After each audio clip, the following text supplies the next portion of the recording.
Fantastic. So before we dive in, obviously I want to give each of you a chance to properly introduce yourselves. We'll go around here.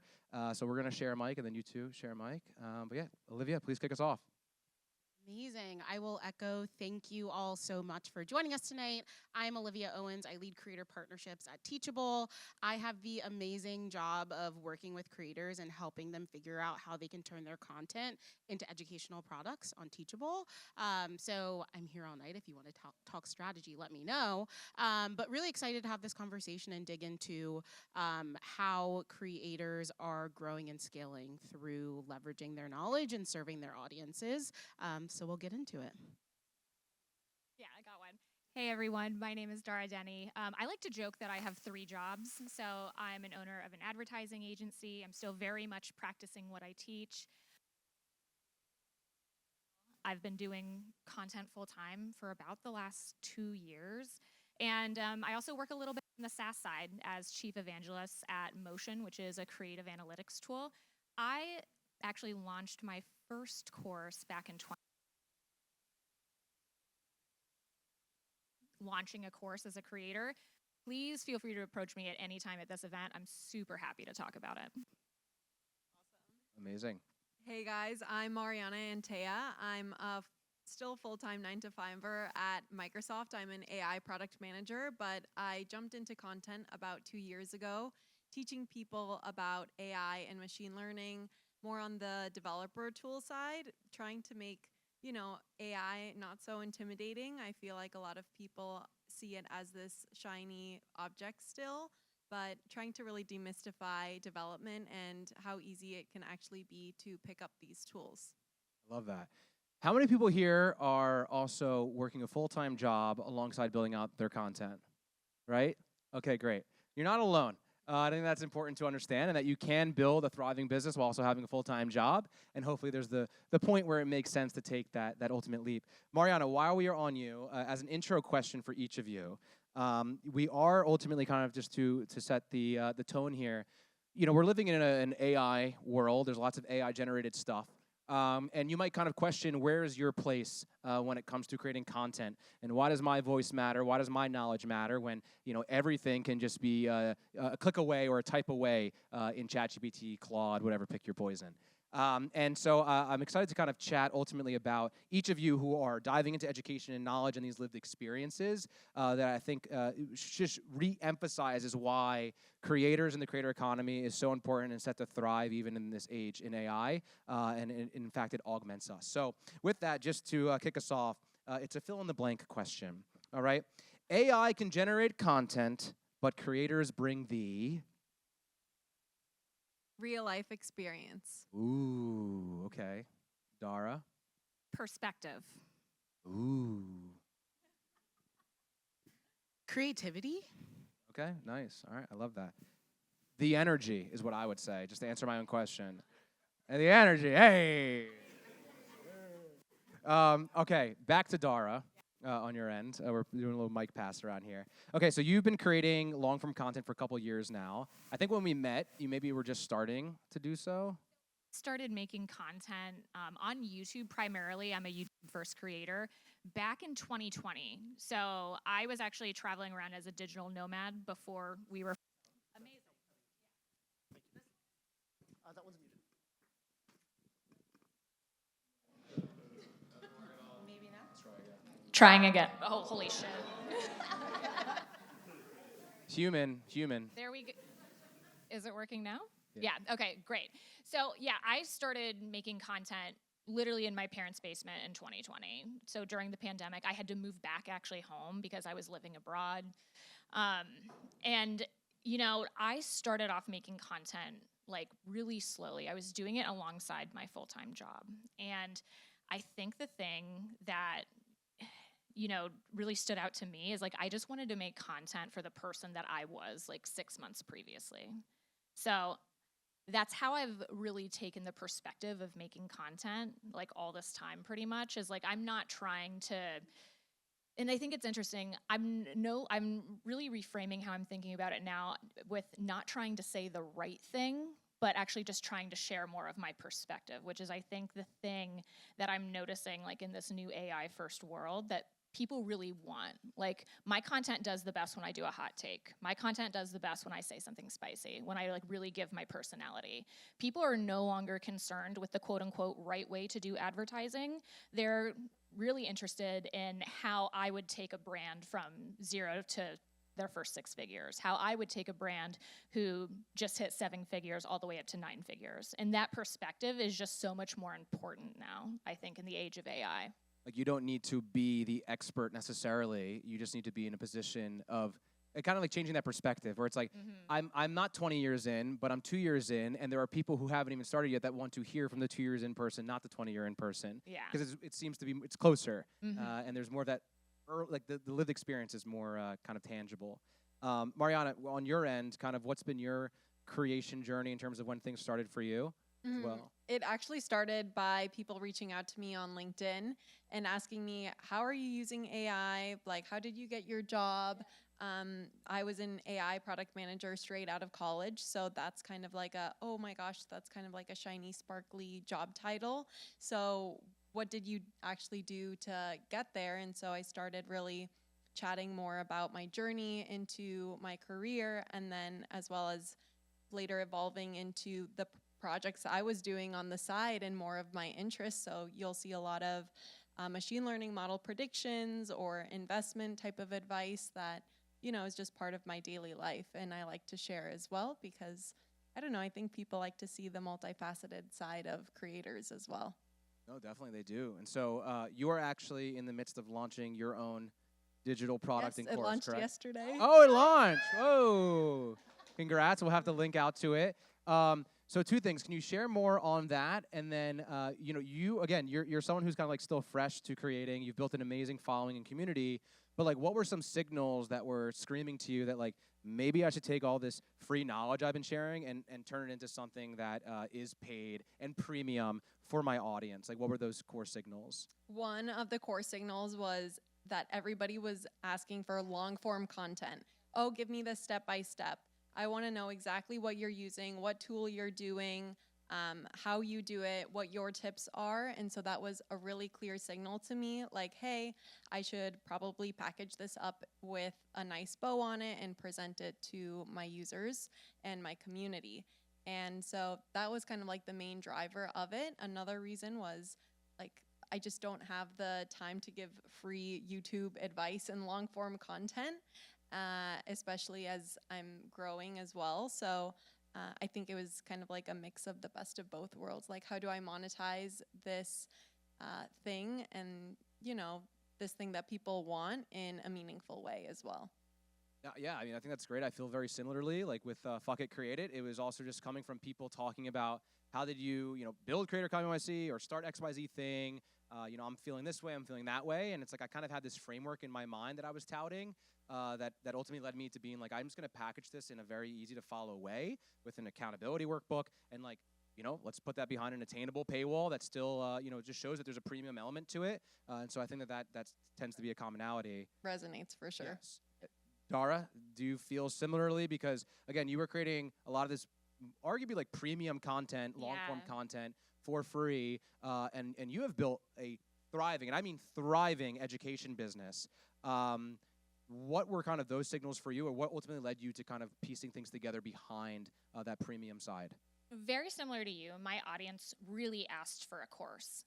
And what's interesting is like I was kind of making courses anyways on YouTube. Like I was not holding anything back. There wasn't information that I was gatekeeping or planning to gatekeep. Because I'll be frank, I initially did not want to make a course.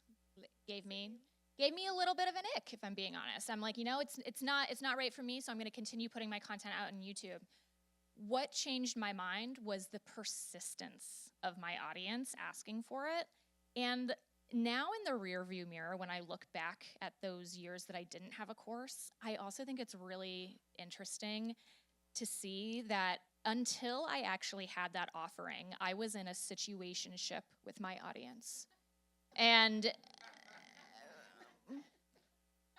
I realized that actually by giving them this offering and giving them the opportunity to invest in me and to also have yet another touch point, that really deepened the relationship. So this past week, actually, I was in Washington State at a marketing event, and I'd say, about 5 people actually took my course previously, and I was able to hang out with them, have a few glasses of wine, and like really get to know them.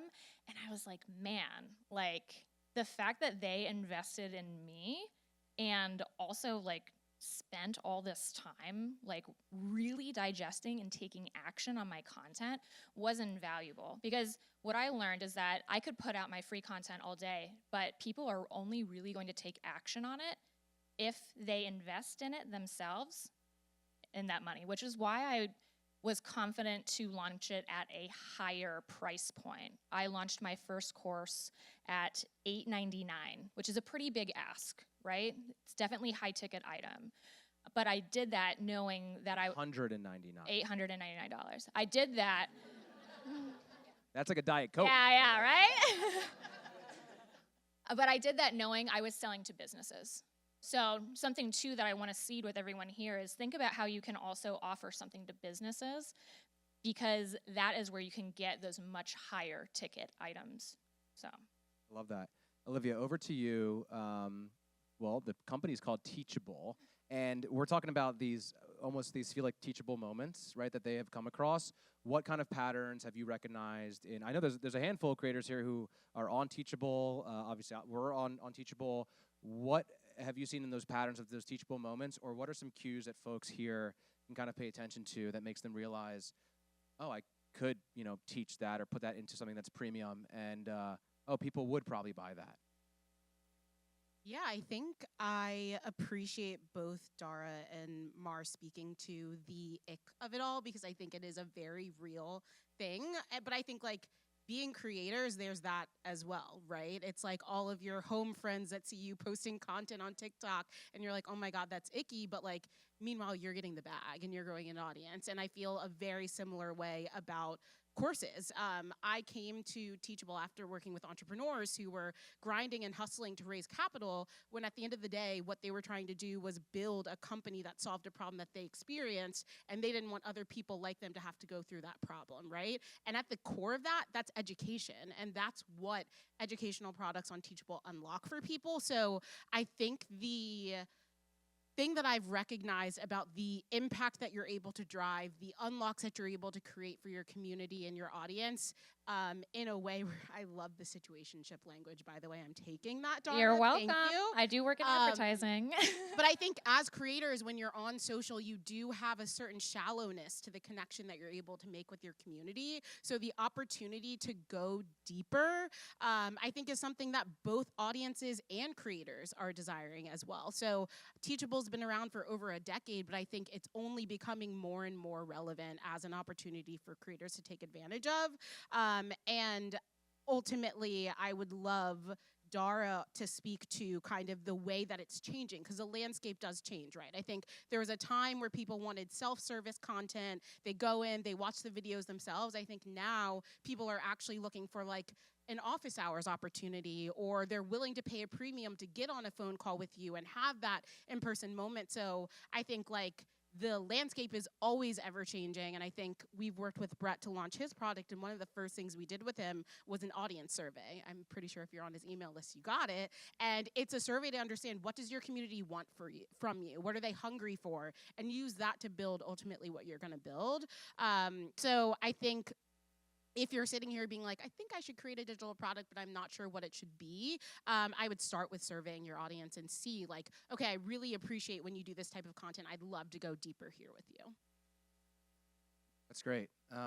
So that brings me to the point where, hey, I'm ready to do this. I want to do this thing. I have this idea. I'm ready to say, fuck it, create it, and launch my course. How do you genuinely like piece it together? I want to curious from each of you. Maybe Mariana, start with you because it's just fresh. But like, okay, you got all these DMs. How did you actually execute on putting it to work? Like, what's the tactical elements you did? Because I know personally it was like a lot of steps, and like you kind of need to just sit down and outline it all. But what was your approach to that? I'm gonna be so honest with you, and I had all of this collateral kind of footage or like documents that I had already written. Teachable actually has this feature where you can like put all of your stuff in, and then it'll like basically create an outline for you. So I that didn't know about that. yeah. I don't know about That's- I didn't know about that. That's how I started. And then from there, I kind of knew what my core offering was going to be because of the content that I make and what my community was asking me for. And then after Teachable had kind of created the outline for me, then I went in and added kind of more of the sparkles, added videos, quizzes, and more of like my personal touch and my personal experience to like how to actually build a predictive machine learning model, which is what the course is on. How long did the process take you from start to finish?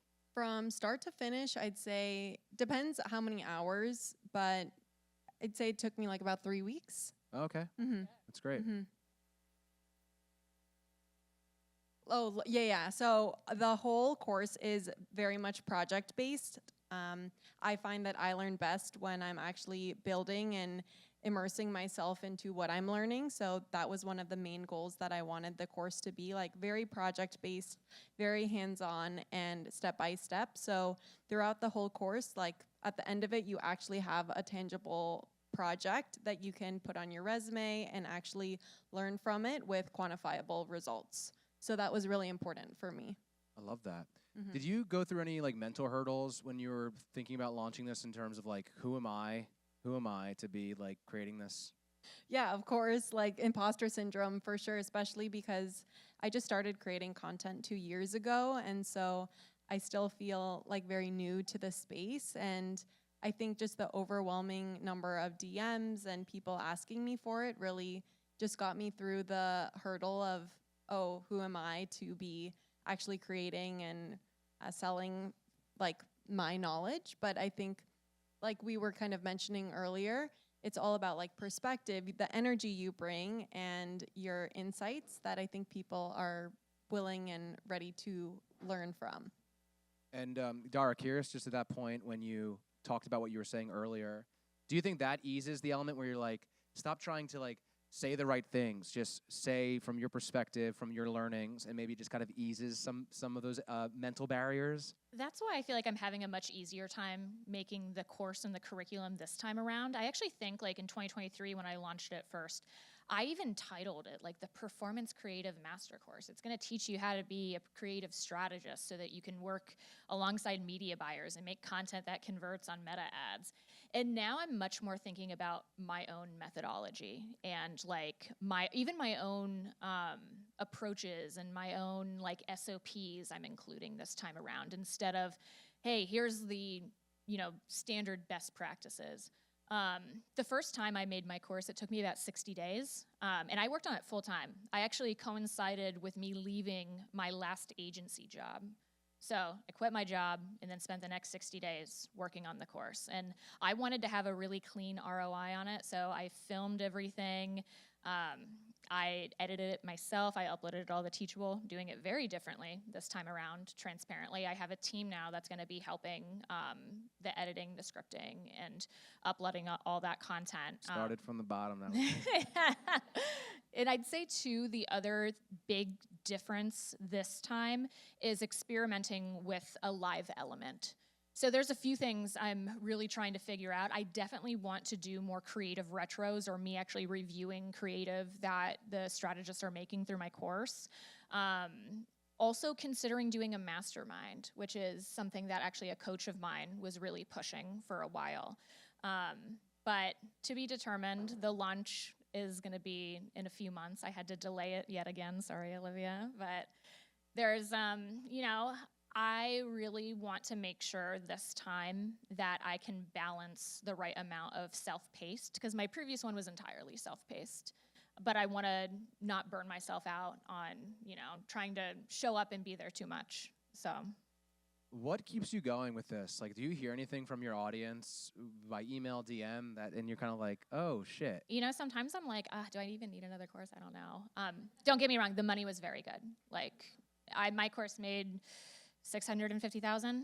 So, like, did well. Woo! Yeah. And it makes me, like, less reliant on brand deals. Like, I have a brand deal freeze for the rest of the year because the course allowed me to do so. But Yeah, I don't know, what was the question? Damn, okay, I got caught up in the 650. Oh shit. I was asking just some cues from your audience that have shown you so that's interesting. You said the revenue impact, fantastic. What about that human impact that you have heard directly from the folks that have participated in your course, in your contents in general? You know, I think it's been recently I've been meeting a lot of the people who've taken my course. There's a lot of marketing events now that are happening, so I'll go to these events with Meta, Power with of whatever. IRL. Yeah.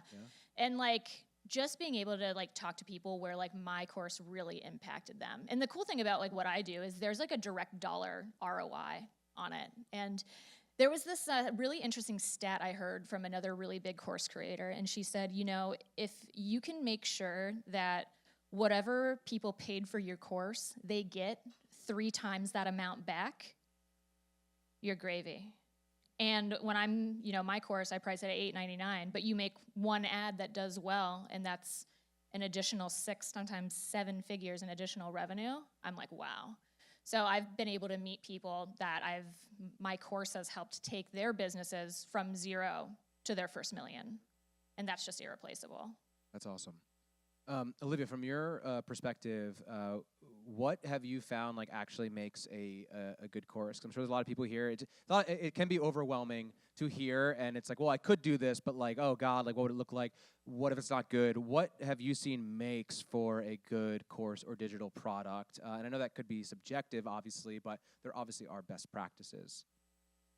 Yeah, I do think it's really subjective to who your audience is specifically. Like Dara speaking about the fact that she is directly working with people who are running creative for paid media in their companies. So she's got to think about what is the outcome that I can create for these people. And I think when you're thinking about building your course, it's how can I get these people to the quickest outcome, the quickest return on their investment. And so oftentimes people get really caught up in, well, what do I price it? How long does it need to be? How long do the videos need to be? And I think the only lens that you need to look at it through is how long does it need to be for them to get to the outcome that you need? Maybe it is only 5 modules, 3 to 5 minute videos per module if you're getting them to that outcome. That is Brett's. Wait, how long? So my course was only 4 hours when I first launched it too, by the way, which doesn't sound that long. 4 hours for $899. And I specifically priced it that way because I wanted to be able to take founders or even people on a team and be able to say, hey, one afternoon, and you're going to have a whole lot more knowledge. So sometimes even having a smaller amount of content is better than having a ton of content.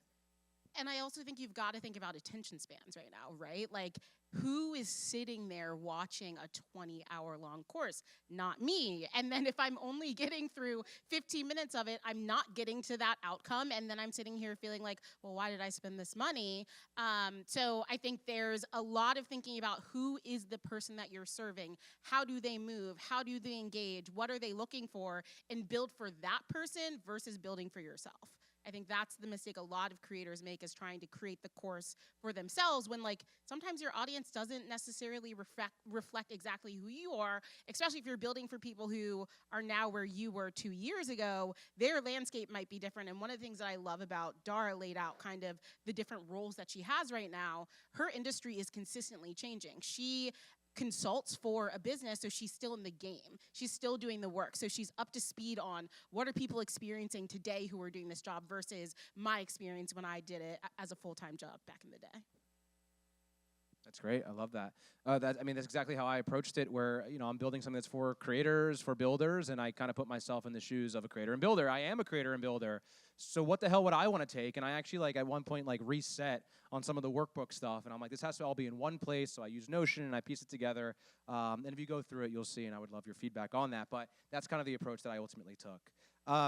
Okay, AI talk here as we're moving into stuff. We're talking a lot about, all that we chatted. Are we doomed? No, I'm kidding. Maybe, no. I'm curious, we're talking here about education and knowledge content. What role do you see that creators play as kind of AI continues to proliferate when it comes to knowledge sharing and education, like what you both do? I think we should be leveraging AI like as much as possible to create more content, create more creative content. You know, I'm using all of the tools to be able to even like generate code for my little mini tutorials. I brainstorm with Claude and ChatGPT and have it like help me write scripts. And one of the biggest, I think, hurdles for me, especially as a creator, is okay, what's that initial idea? And so it's such a great starting point. And then from there, I'm able to expand and really put my personal touch on what I'm creating and what I'm building. So I say like use AI as much as possible, especially because you know, you're going to be left behind if you're being compared to someone else who's not using and leveraging it. Yeah, I'd say too, the way that I personally used it is it's really helped me being able to create processes out of like what I kind of do naturally with advertising. Like, and what I found, what the feedback I got from my audience is like, no, we want your step-by-step feedback. Like, we don't want just like a template and like you going over it. Like, so being able to really sit down with AI and spit that out and then have it like automatically curate those SOPs has been really, really helpful for my course. But I think that it kind of goes back to something I said earlier too, in terms of AI isn't going to provide that perspective that you have uniquely on your industry, which is why like I do something kind of controversial actually with other creative strategists I know. I actually encourage them to make their own courses. Now, that could be seen as creating competition for me, right? But I actually think that the industry is a lot better off and it needs more of their unique POV for all of us to succeed in this field. I actually think that education and more education creators are going to become more popular as a result of AI, at least ones that can speak more to their unique perspective on their industries and less about generalized best practices, because truly no one gives a shit. Like, I make content like about what Meta, like, hey, this is what Meta thinks about ads, flops, no one cares. But they do care about like, hey, here's how I would approach this thing. So you kind of answered my question where I said, as AI continues to grow and proliferate, do you think it's going to make human teachers and human knowledge creators more valuable or less valuable? Way more valuable. Way more valuable. Way more valuable. And I think too is like, maybe some of you out there are sitting and you're like, oh, like I'm a creator, but like, am I an educator? Yes. I think that like everyone has like a really unique gift that they can teach, and even something that they can teach to businesses. And it doesn't, I think, you know, a few years ago, we would look at people who were directors, senior directors, and be like, oh, like we want their perspective. And now, like when I'm in these meetings with my Gen Z team, I'm like, yo, like what the fuck do you guys think? Like, you know, so it, like the tides are changing, and like there's just so much that like you have to offer. And if you can get your unique process down, your unique POV, and just candidly not be afraid to stand up and say it, it's the most valuable thing. I love that. I think all those, the points as we're relating to education, but in content creation in general, it's very easy to be like, oh, I'm in New York. Well, there's another creator that's doing fashion content. There's another creator that's talking about, you know, AI. And it's like, it doesn't matter. Your unique perspective and who you are and how you share it is why people tune in. And again, people will consume the same content from multiple different types of creators. And so I think that's just like a unique element. There's other creator events in the city, right? Which many of you might also go to, and I go to as well. But there's you know, a reason people might show up to Creator Economy NYC for the unique perspectives and just just the uniqueness of it that makes it human and separates it from other options that are out there. And I think you guys both really touch on that very nicely. Just want to pull it back to Teachable for a hot sec, because I am curious in just how platforms in this space are navigating this element of AI in when it pairs with creators, and that, you know, your core customers are ultimately these human creators, and I'm sure that they must have a lot of questions. So curious as how Teachable is adapting to this new era. Yeah, I think we want to make it as easy as possible for you to get your knowledge out there. So as Mar mentioned, we have AI tools on our platform that help get you from the blank page to something that you can build on top of. But we're also looking at how can we get you the insights that you need to build the next thing. So where are people getting stuck in your course? Where are they stopping, to give you insight of like, hey, you might want to adjust this, or you might want to shorten this so you can get people to go further into your course. So our team is consistently figuring out how can we use these tools to help give you the information, the data that you need, the tools that you need to drive more impact with your students. But at the end of the day, I think the macro story of this panel is like, you yourself, your own lived experience, your own real world experience is the thing that cannot be replicated. And I think your ability to step outside of yourself and look at, what is my process? How do I think about this? What is my perspective? Is what's going to edge you out as a creator. And I think people are only going to become more and more hungry for that like real, valuable, tangible information versus what they're getting through ChatGPT. Like, I think at the end of the day, it is a tool that can help speed, but in terms of value, in terms of tangible things that you can implement, I think that creators are gonna continue to pave the way. Hell yeah, we love that. All right, I do want to open it up for if any folks have direct questions. We can take a handful, and so I can just hand over the mic, and then just please state your name and who you might be directing your question at, if there's any questions. Hi, my question is for Mariana. Oh, sorry. My name is Sharon Jacob, and I have a personal brand called The Digital Buff. So my question is to Mariana, and I've already told you what a big fan I am of your work. So thank you, Brett, for making this happen. So the question, sorry, I just made a note of it since you just spoke about it. Since you just released your course yesterday, if your next model could predict one thing for creators in 2026, what do you think it would be? I hope it would predict what type of content what type of new content would have the highest engagement. I'm always looking at analytics, and I feel like brands, as I've grown into more of the business side of things, that's one of the metrics that they care about the most.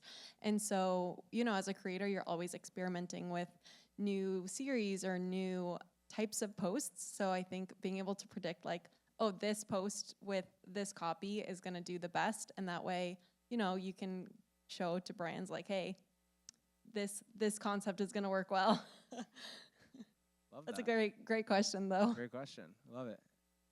Over here. All right, up front. Hey everyone, my name is Mimi. I'm the founder of Grief Sense. I'm a B2B influencer that talks about mental health, social impact, and like just removing barriers to entry to the creator economy. My question's for Dara.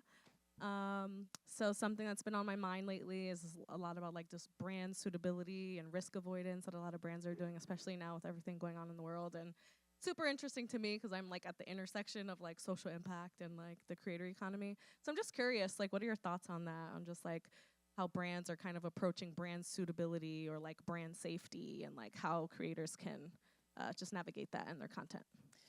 Yeah, I think, so I'm going to actually answer this from the advertising perspective. Like, I think it's really important to make sure that you like do your research and get the right type of information and understand that like the people you work with, people will surmise that their views also reflect yours in many ways. So this is something that I actually think quite a bit about, like from both the creator and the advertising perspective, because my agency, we actually hire a lot of creators to do mostly like UGC work. But even then, we do a lot of diligence to make sure that they're not going to be potentially harming the brand in any way. And as a creator, it's something that I make sure that the brands that I'm working with also reflect my values.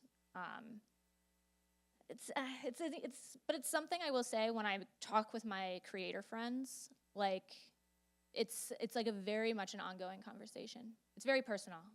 So happy to sidebar on it too. And I think another point also is that for creators being in position, obviously, it almost feels like the goal is that you're in a position as a creator where you have the leverage to pick and choose the types of brands that you want to work with. And like for you, there might be a brand that doesn't align with your personal values in a range of areas, and it's like, well, I don't need to rely on having to force this partnership for the sake of certain income, and kind of just pulling it back to kind of why having those more sustainable income streams also enable that optionality. But it's a good question. Yeah, I've definitely pulled out of brand deals because of the way, because it wasn't aligned, is what I'll say. Right. We have a whole panel on that as well. All right, other questions? We'll take 2 more, I think. Hi, I'm Jerica. I work at Creator Match, and I have my own brand, Greenlight Yourself. My question is for Olivia. So I am a Teachable creator. I have a course on Teachable. Yes. And thank you. And so I'm doing it a little bit differently. I have like it's a live class, and then I upload it and put the homework on Teachable, and the community's on Teachable. And in my class, they're like so talkative, like yeah. But in the community, they're so quiet. Like they're not chatting, and I need the girls to chat, and they're not chatting. And I'm just trying to figure out how do I engage my community? Should I give them some type of incentive, a gift card? Like I don't know what to do because I think community is so important, and they're all creatives, they're all creators, but they're not talking. I mean, I think my first question is, why do you want them talking in the community? Like, I think following the natural inclination of people and how they want to engage is helpful. I also think people are burnt out. I think like there's so many different, from Slack to all of these different places where you can be engaging. I think sometimes when it comes to, oh, I watched this piece of content and I just get to comment and let you know that this hit and like this was really strong and I get to be on my way. I think it's like, what do you want the community to ultimately serve or solve for? And I think it could be interesting to see the kind of non-obvious ways of engaging community that's possible. Like maybe they'd be interested in more of like a live experience where they just get to like an IG live or a TikTok live experience where they get to comment along and follow along. I think expanding your mind on what community means and not being so restricted to just this concept of all of these people are in this space and they're talking back and forth, because that may not be what they actually need or desire. Good stuff. Hey, Brett and Olivia. Beautiful event. I'm Valerie Chapman. I make content about AI and personal branding for women because women tend to use AI tools about 25% less than men. That's a whole other topic. However, I would love to know, I've been thinking about, creating my own course, and I would love to know kind of more, once you do the whole thing, how did you go about marketing to your existing audience? And if you have any tips on how to do that in the most organic way without coming off like a salesperson. So I'm like going through the kind of marketing material right now and so I soft launched it yesterday, and what my thinking is I wanted to make it very organic in my personal brand and in my content. So I'm not gonna like make it too salesy. I'm just gonna have kind of like the link in my bio, and everybody's asking, like, how do I build my own machine learning model? So, maybe through comments is what my kind of strategy will be. But I don't know. Personally, I don't like it when people like push, oh, get my course, like down my throat. So I hope that's like what my strategy is going to be, and then kind of interweave it like, hey guys, like in a call to action at the end of a few videos. Mm-hmm. Yeah, for me, my course launch strategy was really isolated to a few different mediums. Number one, email. So if you're even thinking about starting a course, definitely create an email list. I probably only sent out like 4 emails though for my course. Like I didn't send out a ton. And what I will say that I like that I did about that email strategy was I really made the course building process kind of a community event. So like the first email I sent out, I actually included a document that included the curriculum that anyone could comment on. So it kind of got people involved in like the curriculum process, and I had a lot of feedback that people really liked that. Another medium that I found crucial was Instagram stories. And I was always like really strategic about it not being like my first or second story that I was posting in a day. But it's like, if people are watching like a ton of my stories, like they're kind of opting in more to me. Same with email. Like they're gonna, if they see me pop up in their email box, they're gonna click in, scroll down, and like it's more of a two-way street in that capacity. So with stories, I would only really mention it super organically. And if people, I would also always do like a Q&A question box at the beginning of every week, and people were always asking questions about the course. So it was really organic for me too to like respond to those throughout the week in a way that didn't feel crunchy.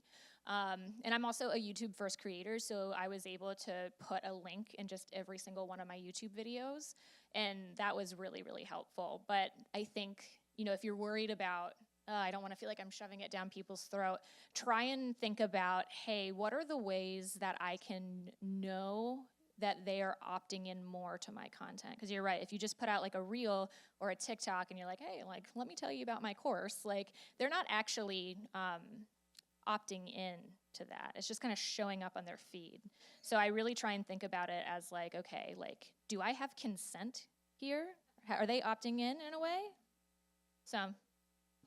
Yeah. I would add a few things there. I think Dara is spot on. I think there's always a level of your audience that wants to go deeper with you, right? There's a level of your audience that just follows you on social, but some people are willing to meet you in the email space. There's a level that's really comfortable in the email space, but they would love to get into the course with you. There are people who are doing the self-paced course, but they'd love to get on a call with you. So I think about it of like, it's not the 20,000 people that follow you on social. You're trying to get all of those people. It's what is this percentage of that audience that wants to go to that next level with you. I think you can suss that out through things like free digital downloads when they want to get that tool from you. If it's a template and it's a template that's relevant to what the course is, that's a really natural conversation of like, hey, I know you got this template. I actually have this course over here that makes a lot of sense. The other thing I will say is you have to get over your allergy to selling.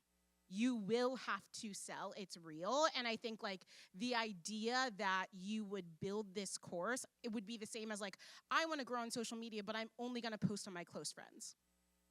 Okay, like you're not going to be successful. You have to sell to be able to actually get people in. And I think like, again, the space that we're in right now is people are so inundated with content.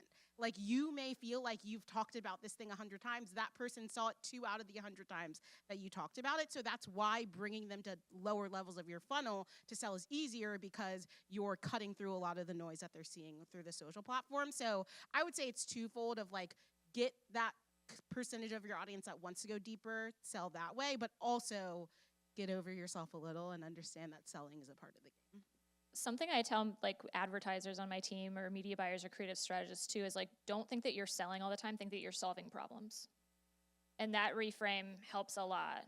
Like, you're not like, listen, I could have done the whole shebang with a webinar, a funnel that, probably would have sold more.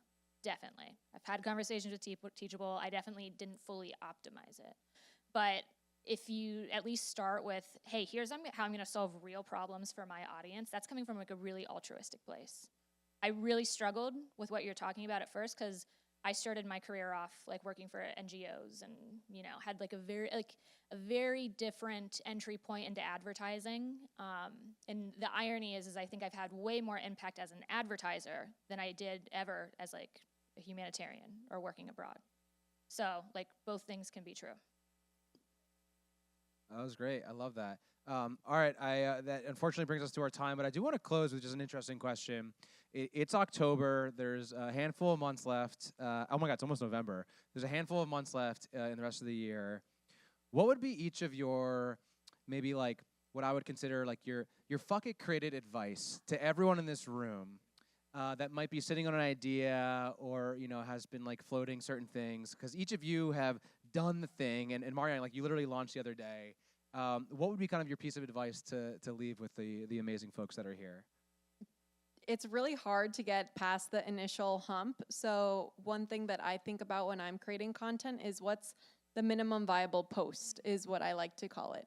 What's the minimum viable, almost like product, which is what I related to in my day-to-day, but what's the minimum viable post that I need to get out in order for my content to land or resonate with someone?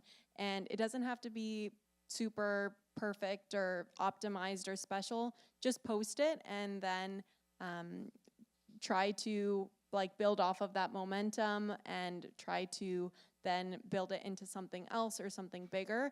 But that experimentation, I think, is the most important part. So that's how I kind of frame it. Just try to get a minimum viable post out. I love that. I called it it's called the minimal viable experiment in the fucking Creator course. So it's good, but that's on my line. I think that's a great point. Baby steps. Just get it out there, build that muscle of moving things forward. I love that. Yeah, I'm just going to underscore, don't be in a situationship with your audience. Like, if you, like, they are going to, like, yes, like, you're going to be better off for it monetarily, definitely. But they are going to be better for it because they're going to show up more for themselves. They are going to be able to solve their problems better as a result of that. It doesn't happen with free content. Trust me, I made all of the free courses on YouTube. 3 years I posted essentially a course, a 10, 15-minute course every single week. And the best results came from the people that actually invested their money and their time going through the methodology and like actually educating themselves and investing in themselves. It feels good for people to invest in themselves. I love that. What would you consider the opposite of a situationship? I'm 35 and not married, so really the wrong person to ask.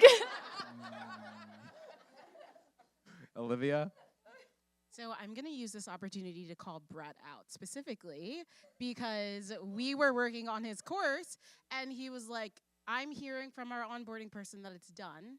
I'm talking to Brett and he's like, I'm putting the final touches. Will you look at it? And I'm watching the videos and he's literally saying, you just gotta fuck it, create it. And I'm like, Brett, I think you need to take your own advice and launch the course. So I would say, take your own advice and launch the thing. Which I ended up doing, so. Big round of applause for everybody. Mariana, Dara, Olivia. Hope that was, you walked away with some learnings, maybe some inspiration. It was fantastic. I'll send out all their information where you can follow them, but I'm sure maybe you found some of them already. They all have such great content, and it's all entertaining as well. Also, Mariana, you have like this signature hair flip, right? And I know for another panel, but like you want to talk about like a visual identity. You doing your hair flip is like, oh, this is Mariana's like signature thing. And I think that is so awesome. Check out her content. Check out Dara's content. Of course, follow Olivia and I for our life, our close friend story. But we are here for a little bit longer. We're going to be taking some content from the team that's around. So maybe you want to get in some Creator Economy NYC content. There's some light bites and there's some food, open bar again. So thank you all so much for being here. And yeah, enjoy yourselves.